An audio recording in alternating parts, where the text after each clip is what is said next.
What is going on, guys? It's Saturn Reaper here, and we are back again. Now, today we finally got that statement. Like I said in yesterday's video, we were going to get an official statement from Epic about the FOV slider, about the Siphon, and everything like that. So this clears up all the confusion. There is no longer discussion after this. I don't want to hear anybody talking about it because this is an official statement. So let's get right to it. I'm not going to put it up on your screens. I'm just going to read it out, and we'll just follow along here. So there are several key principles that drive Fortnite development. First, we aim to provide a fun game that's inclusive of all players and provide everyone with a real chance of winning through any combination of skill, strategy, and good fortune. Second, we aim to evolve the game rapidly to keep the experience fresh. Finally, we aim to provide great entertainment. Three major points there. Fortnite competitive play relies on a unique balancing act, maintaining a solid and balanced experience for competitive players, while being essentially the same Fortnite played by hundreds of millions of players. After all, those players are the audience for Fortnite competition, and their engagement is key to the growing opportunities for competitive players.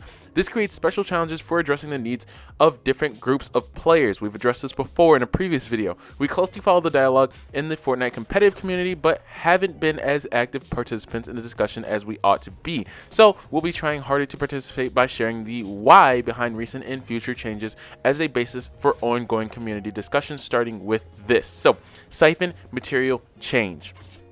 Let's start with the Siphon and building material changes. Under the pressure of intense broadcast competition, playstyles differ significantly from regular play, with less aggression in the early game resulting in crowded end-game overabundant in turtling. We introduced Siphon during the Pop-Up Cup tournaments to provide incentives for aggression that more closely resembles how the regular modes are played, and to increase entertainment value and spectacle. Everybody enjoyed receiving health and shields for elimination after we introduced the change to the core modes, but there was an unexpected consequence. Players at large grew more frustrated with Fortnite play. Even I was frustrated, feeling they had less of a chance due to encounters with high skill players with full health and shields. Yes, ultimately Siphon increased engagement for the highest skilled 10%, while the remaining 90% were more frustrated and played less. Over time, players began to disengage in the core modes, stating that the game had gotten too intense to be enjoyable. The reduction in viable playstyles in combination with this feedback was the basis of us removing the Siphon mechanic and the material changes from the core modes. For players that prefer the sharper experience of Siphon, we do offer an always available arena mode that includes these Siphon material changes. Stretch resolution and field of view. Many competitive players have asked for an FOV slider to improve visibility in vertical in-game build battles. There has also been ear over our removal of stretch resolution, a relic of supporting old 4:3 TVs, with results in a distorted screen aspect ratio.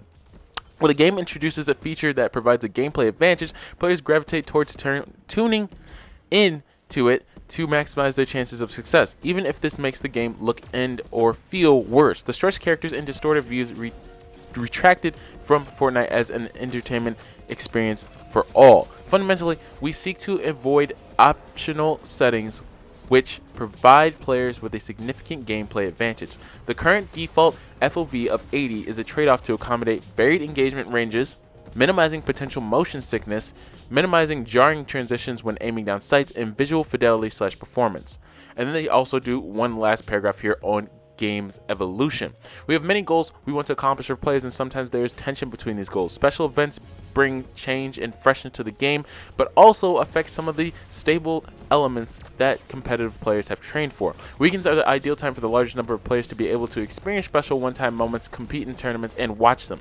Fortnite is an ever-evolving game. Keeping the gameplay and the tournaments fresh is a key aspect to growing a player and viewership base that enables a large number of high-stakes tournaments for competitors and everyone who enjoys watching them.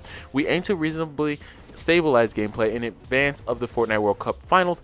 We had hoped to stabilize for all online qualifiers. However, the new weekly online tournament cadence means we will be doing this for some but not all. And then in terms of bugs, they say that they are aware of these few bugs here. Fortnite World Cup online points not being tracked correctly. Ghost shots, players clearly shoot another player but no damage is done. Traps can sometimes be placed halfway through a tile fixed in V8.5, and the ball is destroyed if the driver exits the vehicle in a confined space fixed in V8.4. A lot of them require your help, as they are hard for us to reduce internally, and we are utilizing recurring small-scale feedback sessions with the competitive community to narrow down on fixes.